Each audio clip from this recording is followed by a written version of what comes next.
Hello, everybody. Welcome to the Buckeye Weekly podcast. I am Tony Gerdeman here, as always, with Tom Orr. Tom, how's it going? Starting to feel real. We had our last Ryan Day lightning round press conference, the first one of the season, which is kind of like the last time we get to talk to Ryan Day before the game. Right before we hit record, I just saw a tweet that the Nebraska equipment truck is officially on the road to Columbus. It's like, oh man, this might actually happen. And as we know, that's a very easy drive. Yeah, if they need any recommendations on the way to or from Lincoln, we have recommendations. There's some fun stops on the way, but there's a lot of that drive that's not all that thrilling. Make sure you stop at the world's largest truck stop. Mm-hmm. I believe that's on I-80. Yes, in Iowa. Yep, and you can find all kinds of stuff in there. Mm-hmm. It's just a good old time. So we highly recommend it.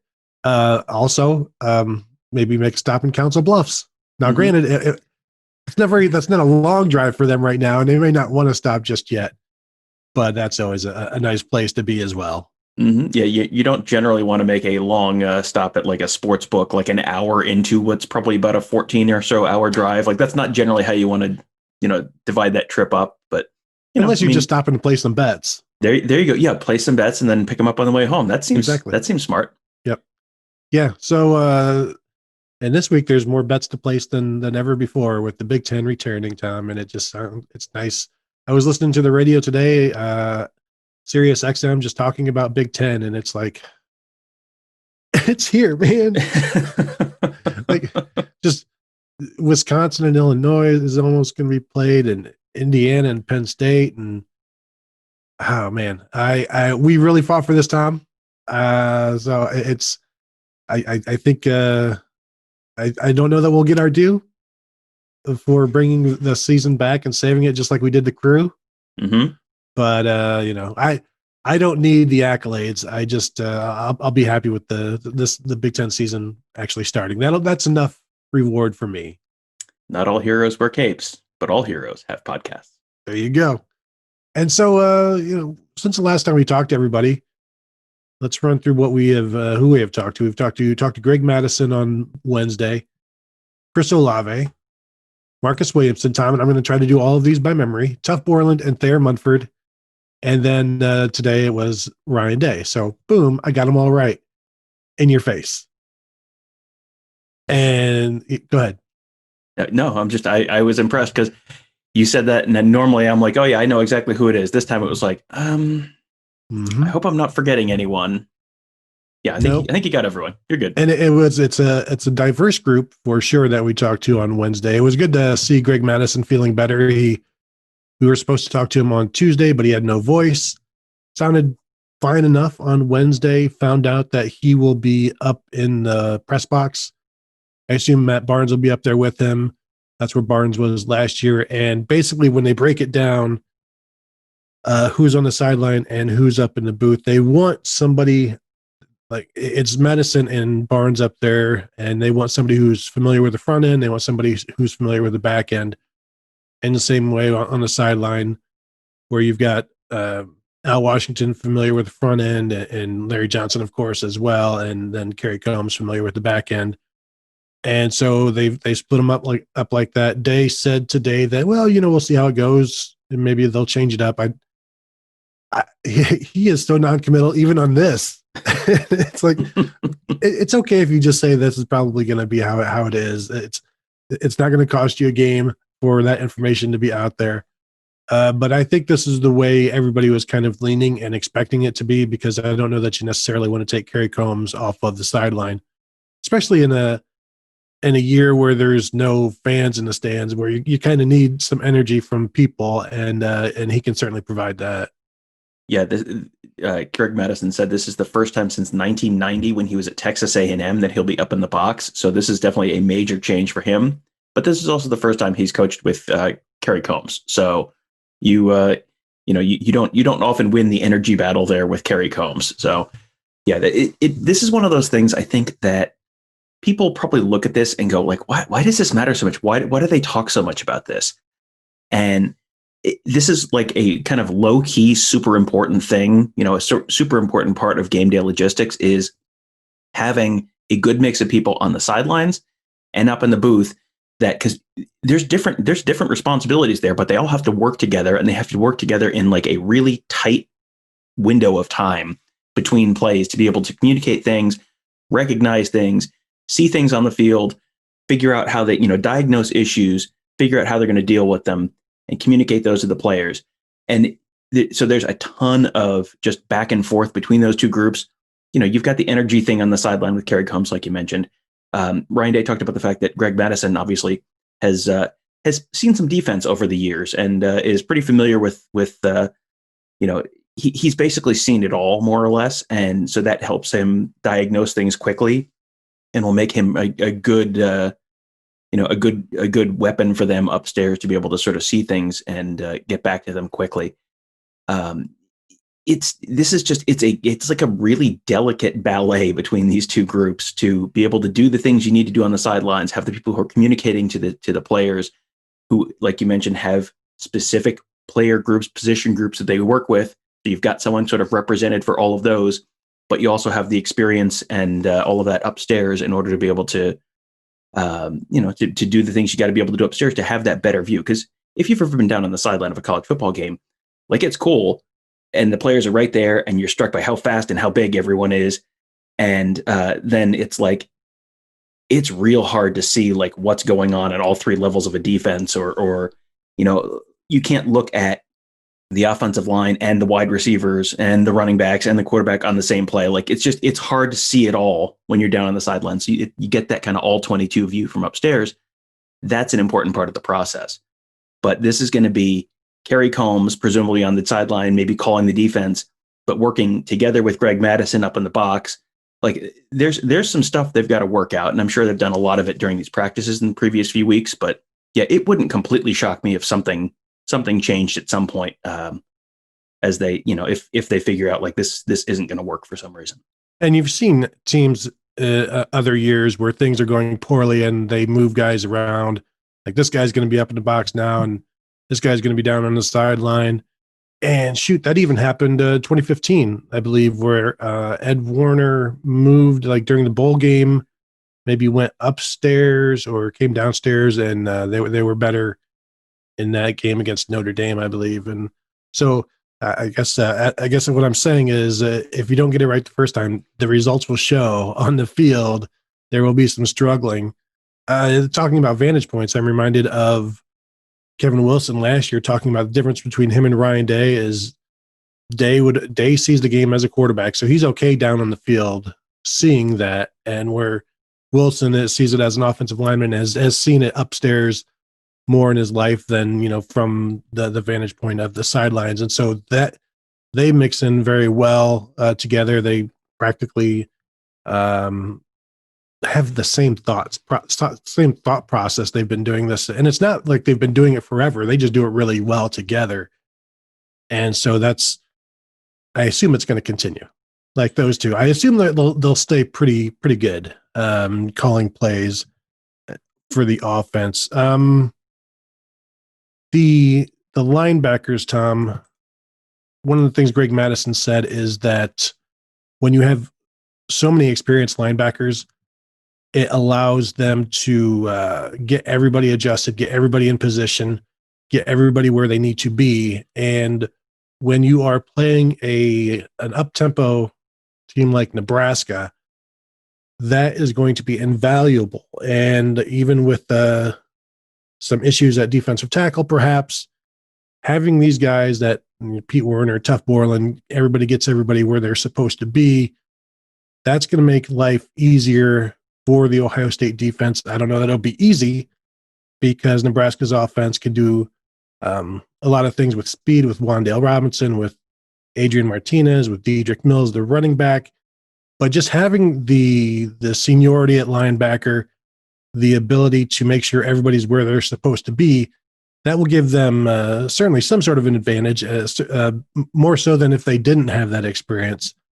And as we wonder what this defense is going to look like, we know the strength is at linebacker, and it will be interesting to see that strength, I guess, show forth against the Huskers on Saturday. Well, one of the things that they talked about on Wednesday was one of the things that Tuff Borland brings to the defense is he can diagnose things on the field. And this goes back to the conversation I was just having earlier with, figuring things out on the field and then getting stuff sorted out and figuring out, okay, what are they doing differently? How do we deal with it? Madison said Tough Borland is so good at like immediately seeing things and being able to come over to the sideline and communicate to the coaches. Here's what I'm seeing. Here's what they're doing. And, maybe even have ideas on how to deal with it to really make it easier for them to have that conversation and diagnose issues quickly so they can get things fixed. So, you might get gashed on something once.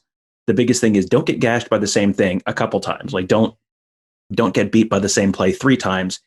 If you get beat once, like you are going to give up points at some point this year. Like if you get beat by a play once or a concept once, it's not great, but it's not the end of the world.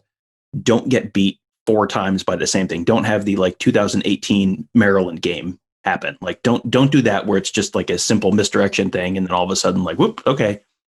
Now you've given up 2 75-yard touchdowns in the first 5 minutes of a game. So that's one thing that Tough Borland brings. Pete Werner, there was really interesting thought that Madison had about why they moved him from Sam to Will. Because I know that's been something that people have kind of wondered, like he was really good at Sam. Why would you move him? And Madison said, sometimes when you play Sam, teams can just run away from you. You can sort of scheme around that because you know where he's going to be. And he's going to be, if you've got the tight end over there, he's going to maybe be with the tight end, and you can sort of scheme around that. And they just thought Werner was too valuable in that run support and in the run game to be willing to keep him out there. So they moved him to Will, where he's going to be a lot more involved in the run game and helping those interior defensive linemen. So you have Borland, you have Werner now, who can, maybe help out some of the the question marks that Ohio State has kind of in the interior of that defensive line, and maybe help out with some of that run support. I think we saw that in 2015, as I referenced another, the 2015 team. Again, my apologies to all the Buckeye fans out there, but 2014, Darren Lee was awesome at that outside linebacker, that walkout spot. In 2015, teams' offenses kind of avoided him, so he wasn't as dynamic as he was the previous year. And so, yeah, when you play that outside, you don't necessarily, you're not as involved. And so I guess that takes us to Baron Browning now, because we've been talking about him, asking the coaches about him. And I thought one of the interesting things that Madison said when asked about all of these different things that Baron Browning can do, we know he's a big guy. We know he's fast. He's athletic. And he can rush the passer, and he can do this and do that. And what Madison said is that, yeah, that's all great, but he takes the job of playing Sam most serious. And he comes in every day, brings his lunch, watches film, sits down with Madison, and they talk about it. And, the bells and whistles of getting to rush the passer here or there, and doing this and that is all great.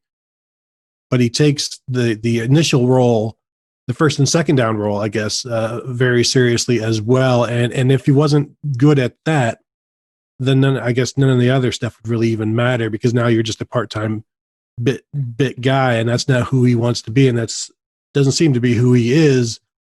And we saw some practice reports that he's doing very well at Sam. I asked there, Munford, how often have you gone against him in pass rush drills? And he said, yeah, I've gone against him a lot, and people better not sleep on him. He's going to give offensive tackles fits. And so Tough Borland, faster and better than ever, according to Madison and maybe even Ryan Day. Pete Werner, everybody loves him. Baron Browning sure seems to be doing well at Sam. So with all of the moves that have taken place where we wonder, are you sure that they should be doing this? It seems like things are falling into place well. And Madison also said, regarding the coverage of Baron Browning, he's like, well, I'm not sure that he can't do everything that Pete Werner did last year. And I know that's been one of the things that basically nobody would believe, in terms of Baron Browning's coverage. And yet Madison seems pretty confident in it, and we'll see. But it sure seems like Browning has done everything that he's been asked. He has stepped up. I'm interested to see if that coverage aspect is as true as Greg Madison says it is, though.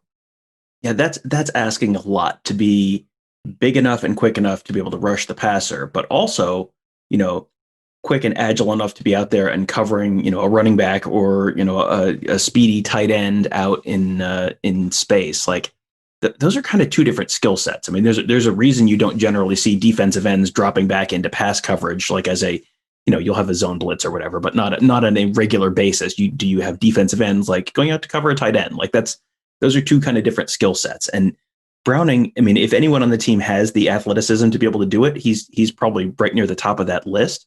I mean, the 5-star pedigree that he came into Ohio State with was based a lot on the combination of size and speed and agility.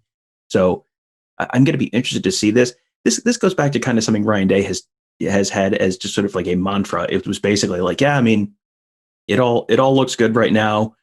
We're really excited.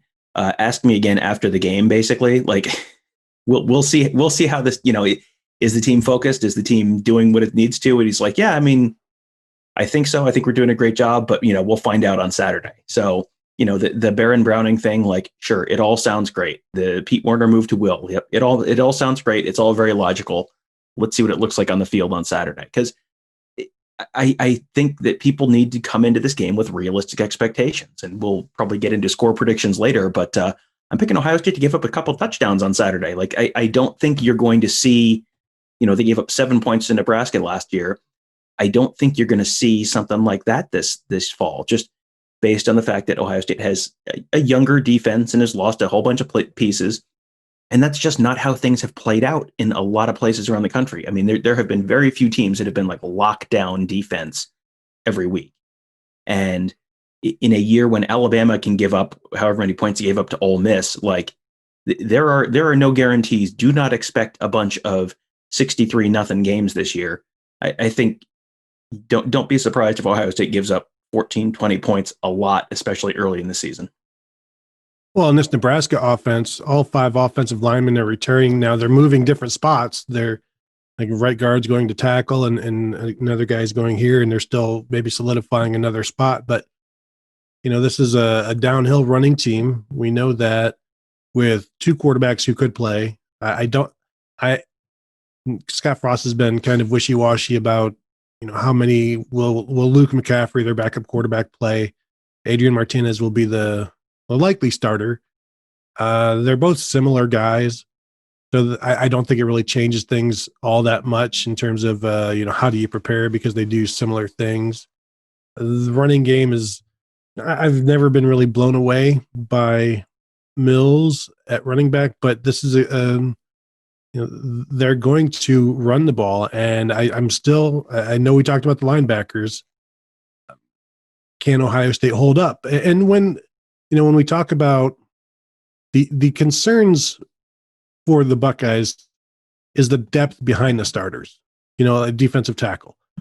And maybe that won't factor in as much if Ohio State is up 28 points at the half, where it's like, well, we know Nebraska's not going to continue to run the ball up the middle and wear out Tommy Togiai and whoever and Jerron Cage, because they're going to be throwing the ball. So maybe that is one way to protect your depth, is just to get up by as many points as you can in the first half and then do it again in the third quarter. Maybe that is one way. I've never, we haven't really explored that way to protect your depth, but I think it might be a pretty good idea. I'm just so excited to sign up for Coach Gerd's coaching clinics, where here's what you want to do. You want to get about a 4-touchdown lead in the first half. Once you've got that, you're in pretty good shape. That will be $500, please. Exactly. Please pick up a T-shirt on your way out. You're right, though. I mean, and this is an Ohio State team that has the potential to do that. That there are enough weapons on this team that they have the potential to hang 28 first half points on anyone they play this year. I would say, and they're not going to do that every week, but the potential's there to have, just in terms of the big plays, in terms of just the number of different ways they can attack you, and the fact that you can't stop everything. Like there is no way to stop everything with this Ohio State defense. At least, there's no one on this regular season schedule that's going to be able to come close to doing that. It's going to be a very pick your poison thing. Probably all the way through the Big Ten championship game. But, there are no guarantees, and if you have a turnover or two, that can swing things quite a bit. But if they can get up by a couple touchdowns, you're up by 14 points in the first quarter, second quarter. The opponent's not going to completely abandon the run, but it certainly changes the calculus because they can't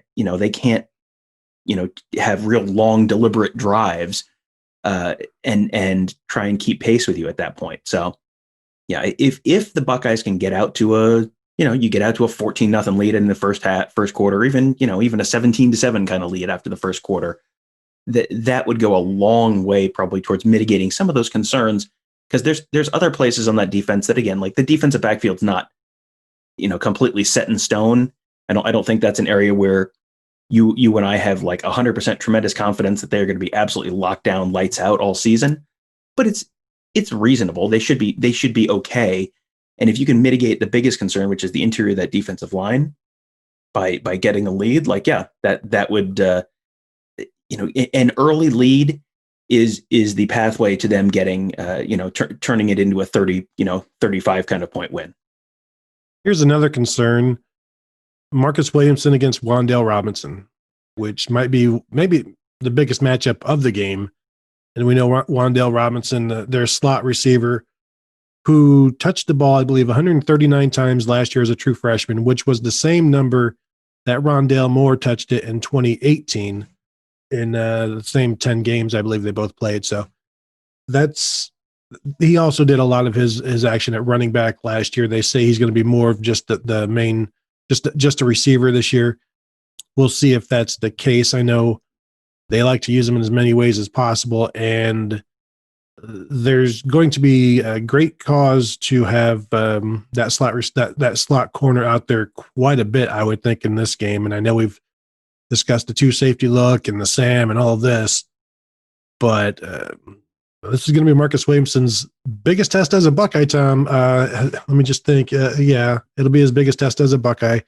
Now a senior, probably his first start, biggest game of his life. And yesterday I asked him, hey man, remember this defense last year? Like when Sean Wade wasn't in there, things really went bad. Are you sure you understand like what this position means? And I swear I saw like this just flatness come to his face. He's like, but then the blood returned, and he's like, yeah, I've been working towards this, and I'm ready for this, and I'm comfortable. And not only is he comfortable, but he's comfortable with everybody around him, which gives him confidence. And so that one for me is going to be a big one to watch, and maybe how that matchup goes that determines whether Ohio State covers or they don't, or whether they win or lose. Yeah, I mean, I don't really see this team losing this game. I mean, that's no matter how bad a day one cornerback has. I don't think that solves some of the problems that Nebraska is going to have on the other side of the field. It could go a long way towards determining exactly how interesting the second half is. That's how nervously are you sitting there on your couch at home watching eating pork rinds and watching the third quarter, because this can go a couple different ways. It doesn't seem like this is going to go the 2018 Ohio State Nebraska kind of way, but yeah, there's some opportunity there for Nebraska to potentially make some plays. One thing that's going to help Ohio State is Nebraska no longer has J.D. Spielman. He transferred out. I think he's at TCU now. I forgot to double check that, but I'm almost positive he's at TCU now. He was their big play guy in the air last year. Wan'Dale Robinson was 11.3 yards per reception. J.D. Spielman was the guy who was averaging 18.3. He's the guy even, I think it was 3 years ago, like 2017, he was the one who had like an 80-something yard touchdown in a game where Nebraska didn't really do much of anything. He had a really big touchdown against Ohio State like 3 years ago. So he was kind of their deep play threat. Wan'Dale Robinson is probably a little bit more of a move the chains. He's good, but he's, you look at his numbers compared to Rondale Moore's. I mean, you said they're similar in some ways. I mean, he averaged 3.9 yards per carry and 11 and change in the air, which is like, those are good. Those are solid. That is a good, useful player, but that is not, KJ Hamler or JD Spielman or Devin Smith or, what we think Jamison Williams could be this year in the passing game. So that is a move the chains kind of guy. That's probably not a guy who has 275-yard touchdowns in a game, unless something goes real wrong in the back end of the Ohio State defense. So I think Wan'Dale Robinson could help keep it close, keep the chains moving, put a couple touchdowns on the board. Maybe, the Nebraska offense can do that, but I don't think you're going to see them score 31 points like they did the last time they were in Columbus. Yeah, I expect the outside corners to do pretty well for the Buckeyes. I don't know that really Nebraska has anything for them that they don't just see every day in practice. So they'll be well prepared for this. I'm wondering how Nebraska scores, 24-31, something like that. And I don't, there would have to be some missed tackles, and we know there's been missed tackles this year. I wonder, can Adrian Martinez avoid mistakes? And that's what he's a junior now, and so he should be more mature, should be more prone to good things rather than bad things. And maybe that the quarterback battle that they opened up during camp has helped him. You would think it would. So that will be something to watch, where maybe he's the best version of himself right now, and that's really, really good. The offensive line, that's fine that you have all five guys back. I still, it's not Wisconsin, Mm-hmm. And it's not even Iowa. So I don't know that is all that, like, it's notable, but I don't think it really scares anybody at Ohio State in terms of especially the defensive line. So we'll see how that goes. But then you just think, well, okay, now how does Nebraska stop Ohio State? And Tom, the answer is, I don't think they can. That's where the problem is. I mean, like I said, I think Nebraska can move the ball a little bit in Ohio State. I think Nebraska can put some touchdowns up against Ohio State on Saturday. I don't know where the great matchup is for Nebraska on the other side of the ball. Nebraska, the front seven is a concern. That was kind of something that I looked at and thought, this looks like it might be a problem for them, because they're basically turning over their whole defensive line. The linebackers there's some turnover there. And it wasn't like last year's unit was so lights out that the guys who were behind them were probably also fantastic. That was not a great defense last year for Nebraska. And now you're turning over your front seven. That's not what you want when you're going up against an offensive line that's as good as this Ohio State offensive line is certainly looking like it's going to be. That seems like a recipe to have a whole lot of 6-yard runs kind of up the middle. And then when they, have to move safeties up in the box, like that, can they do that without getting torched deep? Can they do that without having Garrett Wilson take a little slant and just, split the safeties and go? I don't know that they can. I don't know if you can't stop the run, if you can't at least kind of contain the Ohio State running game and keep them to, even less than 5 yards a carry. Can you keep Ohio State to 4.7 yards per carry this year in a game? If you can, okay, then you maybe have a chance to do something with, do something creative in your defensive backfield and try and keep the wide receivers in front of you. If you're giving up 6 yards a carry, 6.5 yards a carry, and I could see that happening for Nebraska on Saturday, I don't, then there are no answers. Not only are there no good answers, there are at that point basically no answers, because, you can sell out to stop the run, but then that's the game where Justin Fields puts up 300 yards passing before halftime. So I think there's going to be 50, 60 points for Ohio State on Saturday.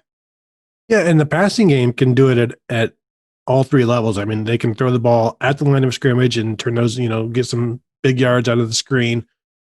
We know they're going to do some intermediate stuff with Garrett Wilson and Jackson Smith and Jigba, in the slot. And then, of course, you've got deep stuff with Jameson Williams and Chris Olave.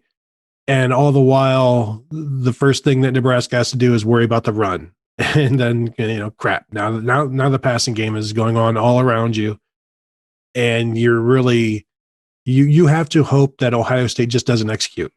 And that's a lot to hope for when they've, every team has practiced so much. I think they're going on practice 42 or something of camp, which is 17 more than normal. I mean, it's a little ridiculous. So you think at this point that you're going to be as crisp as you can be for game one, just because you've repped and worked and done all of that. So hoping and counting on just lack of execution from the Ohio State offense. I don't know that it may be your best hope, but it's certainly not a good hope. So yeah, I don't know about 60. I still have this feeling like maybe Ohio State might be pressing early on, and Ryan Day has been talking about that a lot here this week about we can't win a championship in one game.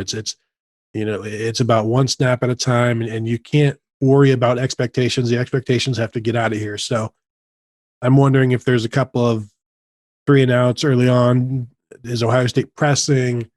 And are they trying to get 56 points like right away? Like, and you can't do that. But when you know how good you are and you know what you should be doing, does the pressure come in there?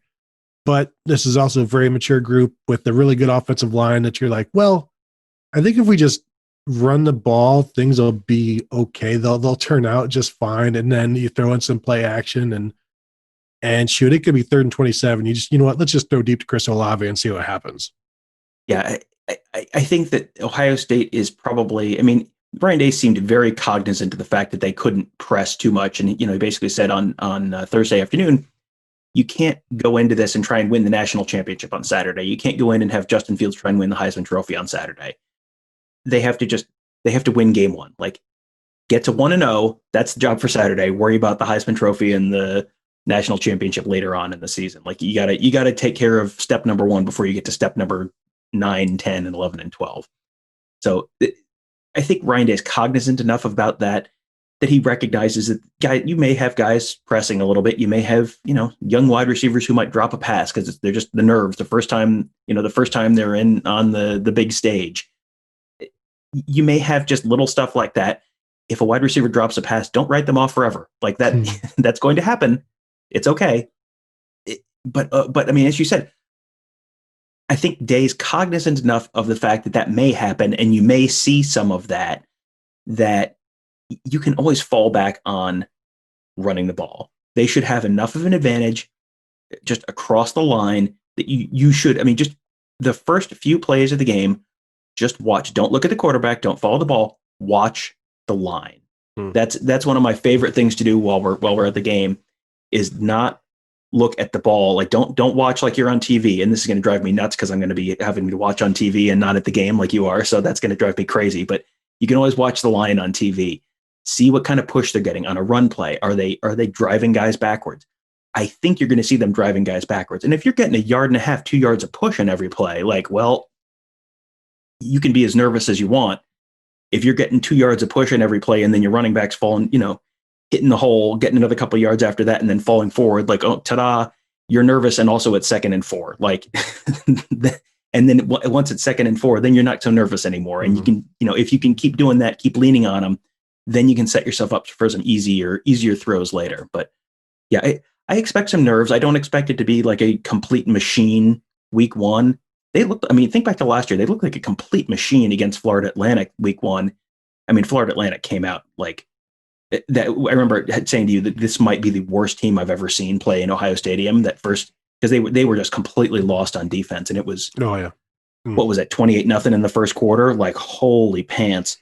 And then, then they settled down, and then they made a little run, and that would have ended up 45-20 or something like that. I mean, it ended up a more respectable score than you would have had any right to think during that first quarter.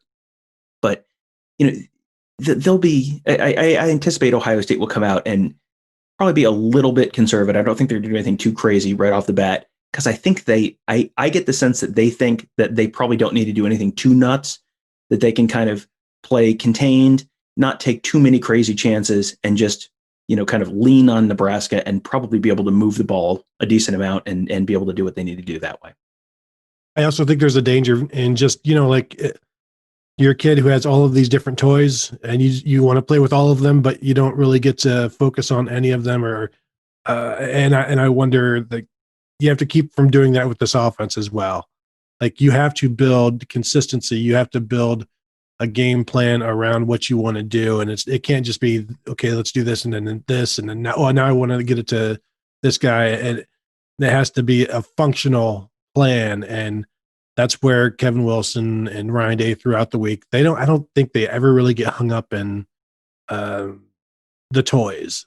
It's always about the plan and the plan to win specifically. Tom, defensively for the Buckeyes, let me throw this out there for you. Would you be more shocked if Ohio State only gave up 7 or if they gave up 30? I think 7. My prediction of the points allowed is closer to 30 than 7, so I guess I have to mathematically go with that. But I would be pretty surprised for either of those. I think it's going to end up close to the middle of those two numbers. I think I picked them to give up 20 points. I'd have to go back and double check, but I think I picked them to give up 20 points. And 7 of those points are probably late. That you've got some of the if you're up by 4 touchdowns, 5 touchdowns, and you got some of the younger guys out there later because they're going to want to play depth. I think you've seen. Mm-hmm. I think this is going to be a year when you're going to see more rotation than almost ever before, just to make sure you've got those younger guys as much game experience as you can. So if it is 31-7 at half or 34-10 at half or something like that, you may see younger guys in there earlier in the second half than you might normally. So, you may see, they may be at 13 points allowed or 20 points allowed,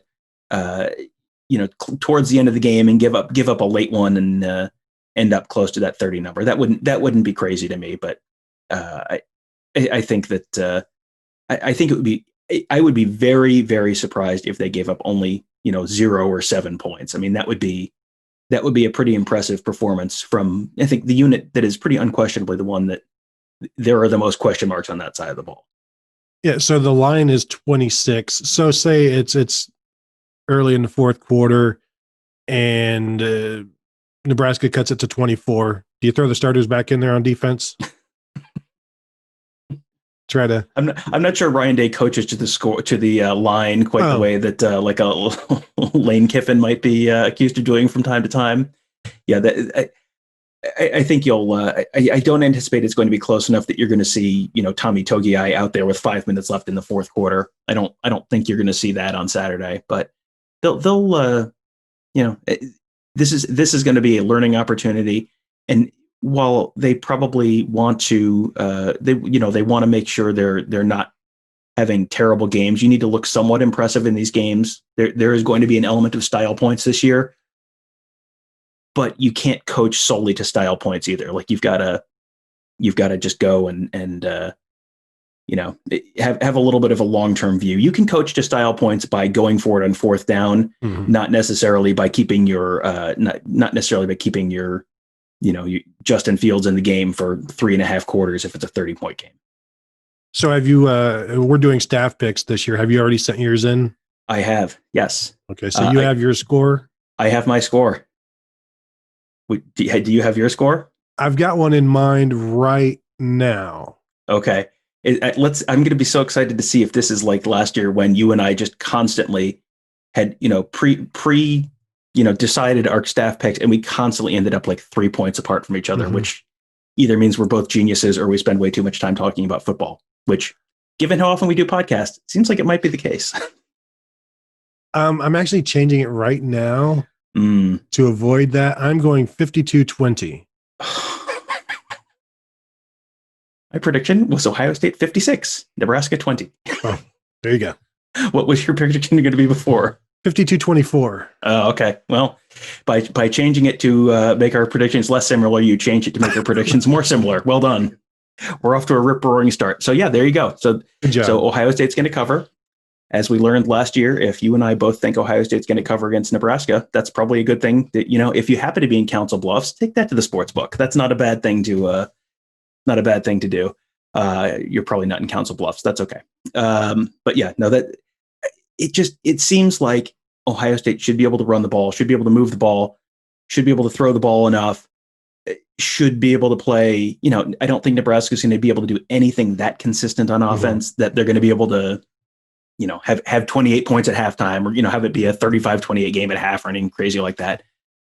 This just feels to me like Ohio State's up 14-7 after the first quarter and up 28-10 at halftime and then it's 42-13 after the third quarter, and then 56-20 at the end. Just kind of like slowly pulling away each quarter. Like Ohio State's a little better every quarter, and this Nebraska team I think is better than it was last year probably, but there's still a long way to go before they get to Ohio State, and I do not anticipate this being a game where Ryan Day will do a crazy onside kick at a weird time like this. This seems like he and Scott Frost may be on better terms than he and some other Big Ten coaches. So that I think Ohio State will probably call off the dogs both due to mutual respect with Nebraska and Scott Frost, but also with as we said earlier, the wanting to get the young guys in, play more depth, and not I don't think he's looking to hang 100 on Scott Frost, put it that way. So my theory that when it's 49-20 with like 1 minute and 40 seconds left, and Day is still calling using all 3 timeouts just to get like a 42-yard field goal out there. Why is Justin Fields still out there? We'll see. Maybe you're right. Maybe I'm right. But yeah, that is another factor with just the whole, they are close now. They are brothers in arms basically, and there may be some sentiment that way. Although the way Jim Tressel used to just destroy Pat Fitzgerald, and Pat Fitzgerald just admired Tressel and loved him. And Tressel would say the nice things about Pat Fitzgerald, and Tressel really didn't blow out anybody except for Northwestern, and they just murdered those guys every single year, except for one. We don't need to go into see. I'm talking 2015. Tom brings up 2004. Mm-hmm. Speaking of 2015 again, Tom, you mentioned receiver dropping his first catch and then never showing up ever again, like Paris Campbell. Paris Campbell, yeah. Whatever happened to that guy? Nothing. No, never did nothing. Bust. Yeah, Paris Campbell, Terry McLaurin, not superstars in 2015, and yet. So, Tom, anything else before we get out of here? We have to. I mean, can we let people know what's going on Saturday, or do we not yet completely know what's going on Saturday in terms of what we'll be doing? Well, because we're going to have our post game instant reaction show after the game. We will. That's going to be. Obviously, the setup this year is a little different. Normally, last year we would do our post game interviews and then immediately run back and do those. So that would be like an hour after the game. We were on doing that. The setup this year is going to be a little different, and so that's probably going to be a little later after the game than it normally would be. I'm guessing 2-ish hours after the game, maybe, give or take. So maybe plan around 5 o'clock or so. Probably somewhere around halftime of those 3:30 games is when you will probably see us. And that may be the live stream may be limited to BuckeyeScoop.com members. I mean, we'll have the podcast posted obviously as normal, but if you want to watch us live, ask us questions live, that's something that we are looking at maybe making exclusive to BuckeyeScoop.com members. So, hey, this might be a good time to become a member of Buckeye Scoop. This is we do monthly memberships and annual memberships. You want to give it a try for a month. It is the price of a crappy chain store pizza before tax, before tip, before delivery, like just a lousy pizza. So instead of indigestion, you can get 30 days of great content from our incredible team of insiders. And I mean, on the Thursday that we're recording this, if you subscribe, your first month includes the first 5 games of the season. Literally more than half of the games that Ohio State is scheduled to play right now will be included in that first month of membership. So like this is it. This is your life hack moment. Subscribe right now. Get that 1 month of membership. You get 5 games that get you all the way through the Indiana game. And then at that point, like, you can figure out if it's worth sticking around. Like maybe we've stopped providing incredible, great content and insider access. Who knows? Maybe Ohio State's 2-3 and you're like, yeah, well, we'll skip it for the rest of the year. However, maybe, just maybe, that great insider content will continue. And maybe, just maybe, Ohio State will win some of those football games. So might be a good year to become a member of BuckeyeScoop.com. Might be a good time to do that, especially right now. So you can just go to BuckeyeScoop.com, become a member, and get access to our great insider content, our Ask the Insiders board. We have had an absolute boatload of content on there this week.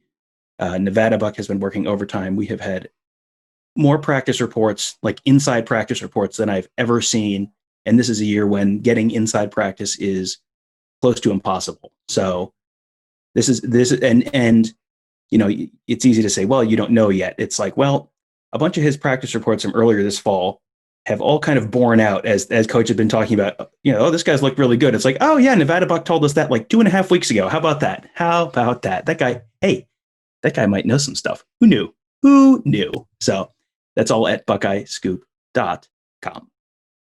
I have nothing else to add, Tom, other than goodbye. You pretty much. I need to plug my morning scoop. Had a great guest. On Tuesday I said I thought I was going to be able to get a guest I'd really been hoping to get on. Big Ten season preview. Who would you, Tony? When I say the words college football season preview, whose name do you think of? Dennis Dodd. I tried to have him on, but he couldn't figure out the mute button. So Phil Steele. Phil Steele. Yes, that's the correct answer. Good job. Only took you 2 tries. Yeah, Phil Steele, whose name is literally synonymous with college football previews, had him on Thursday morning on the Morning Scoop to talk about Big Ten. He, over the summer, had picked Ohio State to win the national championship. Does he still think Ohio State can win the national championship and will be the favorite to win the national championship? Maybe. You'll have to listen to find out. How does he think Journey Brown and Micah Parsons, the loss of those guys, will impact Penn State, as well as the loss of the crowd for the Penn State-Ohio State game? Michigan. I asked him, am I crazy to think they might go 4-4 in the regular season and 4-5 after the fourth place Big Ten game or whatever that would be? Indiana, is this the year Indiana breaks through? Who wins the West? And who most interesting answer to me though, his 4th playoff team, who he thinks right now could have the inside track for that 4th playoff spot. It was a team that I had not thought of, I had not considered, and he said it, and I kind of went, really? And then he explained it. It was like, oh, yeah. You sort of kind of cocked my head when he said it, and then I found myself nodding along like 30 seconds later. It's like, oh, okay. And just in case you're wondering, holy Moses, does that dude know football? Like this is not like shocking because this is what he does for a living, but it was just like, we just kind of, here's what we're going to talk about. He's like, oh yeah, fine. And just immediately just like gives you 60 to 90 seconds of everything you need to know about each of these teams. Just boom, like holy pants. That was impressive. So that one's worth checking out. It is, I think I titled it for something very clever, like Phil Steele preview Big Ten football season or something, but just find that is the Morning Scoop. You can just search Morning Scoop or search Buckeye Scoop on Apple Podcasts, Google Podcasts, SoundCloud, and find that right there. You can subscribe and hear my sweet voice every single morning, welcoming you, waking you up, welcoming you to a beautiful new day during an Ohio State football season. It's like Tom is right there nudging you on your shoulder to wake up. It's morning, morning time. Hopefully you are more enthusiastic when I say that than my kids are when I have, guys, time to get up and go to school.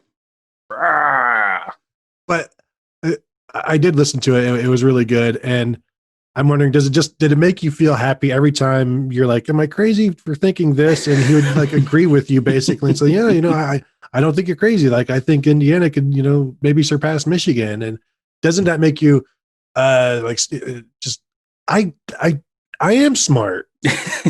It's the validation that I'm constantly seeking. Like, yes. I don't get a chance to talk football on podcasts with people who really know football, who are smart, intelligent people very often. So this was a real thrill for me. And yeah. So no, it was a great chat, and definitely someone I'm going to have in the queue to circle back with probably in a few weeks and see if I can get him on again, because that was great, good chat. Definitely a guy who knows his stuff and is a very enjoyable guy to have a conversation with.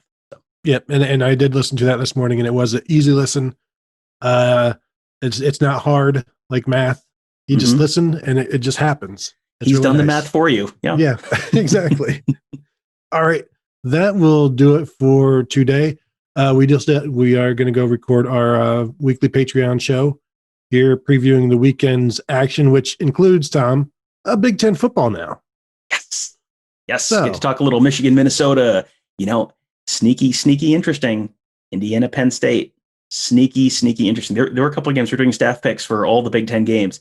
There were a couple that I typed out and then deleted my answer a couple times. Like, maybe this is an interesting week. And, but most importantly, it's a week of Big Ten football. So You see the weather in Minnesota is like 33 and snowing.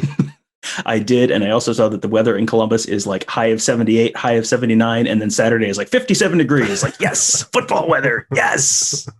Just in time. All right, then that will do it for us. Thank you all for listening. And we will talk to you after the game, before the game, actually, with a pregame Saturday morning, right? Yeah, I think, well, we'll see. We'll see how it works. We'll figure that out one way or the other. But yeah, we'll just follow us on Twitter. He's at Tony Gerdeman. I'm at Tom Orr. We'll figure it out. We'll let you know. Yeah, there you go. See ya.